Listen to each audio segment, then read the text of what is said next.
Gagawin ko naman ngayon ay maglo-lubricate ako ng wiper link aids. So ilolubricate ko to para hindi masira yung wiper motor.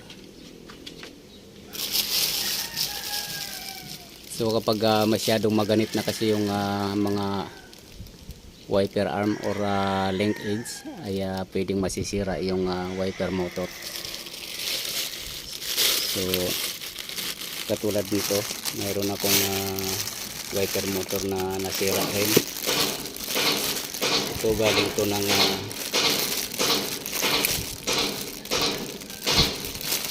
backhoe. So ito yung nasira niya.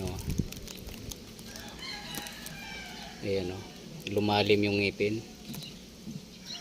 So itong dito ay okay naman siya. Itong dito, ang nangyari kasi dito, maganit na yung wiper arm o yung link aids at yung motor ay ikot siya ng ikot. So itong granahe na to, itong gear na to ay pinapaikot ng wiper motor. So habang tumatama to doon sa isang ngipin doon sa shaft ng wiper motor ay kinakain na tong ngipin na to dahil nga maganit na yung wiper link. So iwasan po natin to na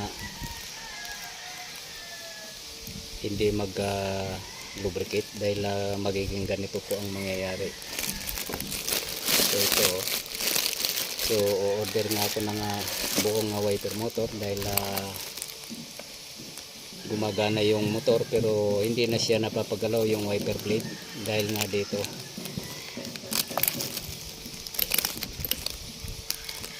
Ayan o, lumalim siya. Hindi na niya napapagalaw yung mga wiper blade. So ganito yung gagawin ko ngayon. Ayan o, kailangan malubricate yan. Ayan o.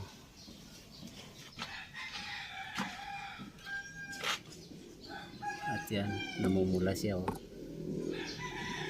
So yan yung ibig sabihin, pumapasok yung tubig dyan. So kapag katagalan, yung tubig na yan pag natuyo ay magiging kalawang. So pag naging kalawang na yan, nahihirapan ng gumalaw yung wiper motor. So ito yung wiper motor. So wiper ng dump truck to.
Ayan lang.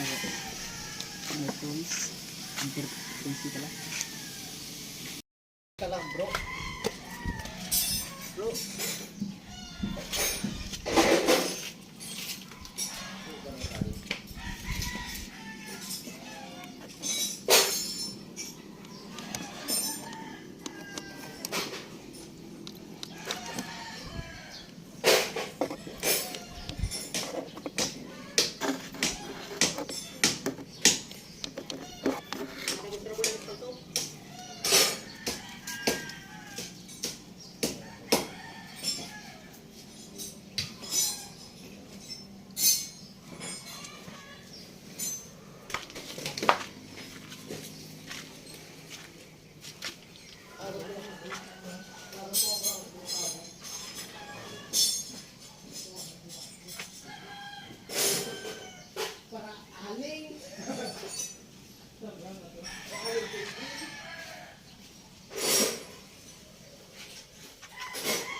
Kamu na.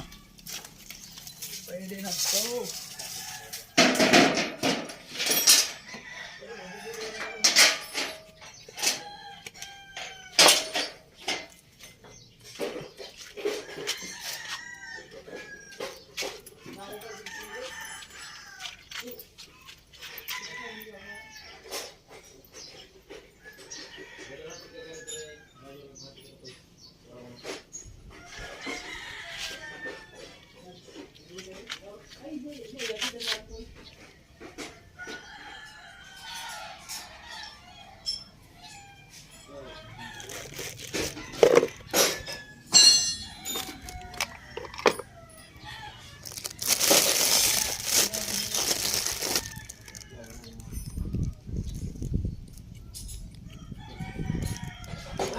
So ito orderan ko na lang po to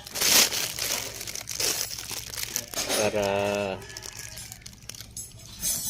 mabaguhan tong wiper motor na to. So sa ano po to, sa Sunny backhoe. At ito naman, so lubrication para huwag masira din katulad ng nangyari sa backhoe.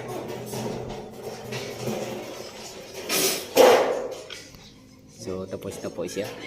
At hanggang dito na lang po muna ang video kong ito. Please like, subscribe na lang po ang notification bell para sa susunod na mga video. God bless us all po.